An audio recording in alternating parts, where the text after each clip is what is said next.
Hi friends, இன்றைக்கி நம்ம கிச்சனில் இன்ஸ்டன்ட் நெல்லிக்காய் ஊறுகாய் எப்படி பண்ணலான்னு பார்க்கலாம். இது தயிர் சாதம், சாம்பார் சாதம், ரச சாதம், பருப்பு குழம்புக்கெல்லாம் சைட் டிஷ்ஷாக ரொம்பவே நல்லாயிருக்கும். வாங்க வீடியோக்குள்ளே போகலாம். பாத்திரத்தில் தண்ணி சூடு பண்ணிக்கோங்க. அதில் கொஞ்சமாக உப்பு சேர்த்துக்கோங்க. தண்ணி கொதிக்கட்டும்.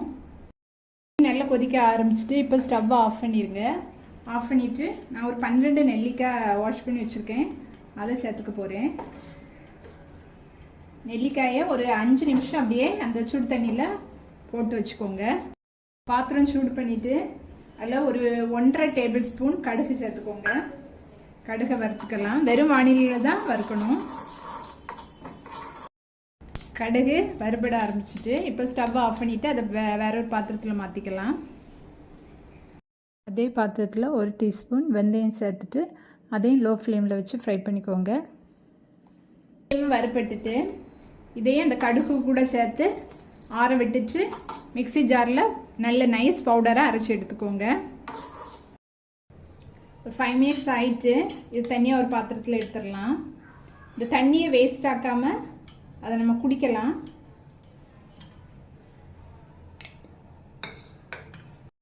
நெல்லிக்காயை இந்த மாதிரி கட் பண்ணிக்கோங்க. விதையும் அப்படியே போட்டுக்கோங்க, அதையும் வேஸ்ட் பண்ண வேண்டாம்.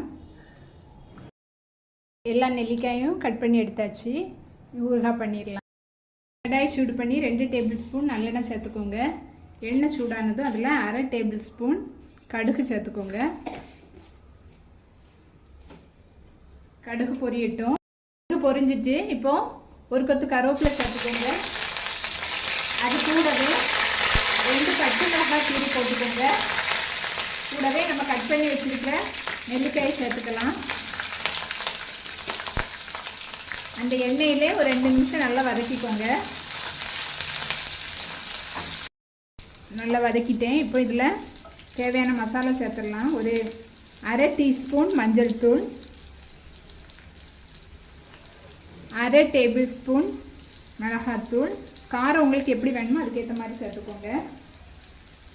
சேர்த்து மிக்ஸ் பண்ணிக்கோங்க. நம்ம நெல்லிக்காயை உப்பு தண்ணியில் போட்டு எடுத்துருக்கோம், அதனால உப்பு பார்த்து போட்டுக்கோங்க. உப்பு சேர்த்துக்கலாம். கூடவே ஒரு 1/4 டீஸ்பூன் பெருங்காயத்தூள் சேர்த்துக்கோங்க. நம்ம பொடி பண்ணி வச்சிருக்கிற பவுடரில் ஒரு 1/2 டேபிள் ஸ்பூன் சேர்த்துக்கோங்க. அந்த பவுடர் ரொம்ப நிறைய சேர்க்காதீங்க, கசப்பாயிரும். பார்த்து சேர்த்துக்கோங்க. 1 நிமிஷம் ஹை ஃப்ளேமில் குக் பண்ணிக்கோங்க.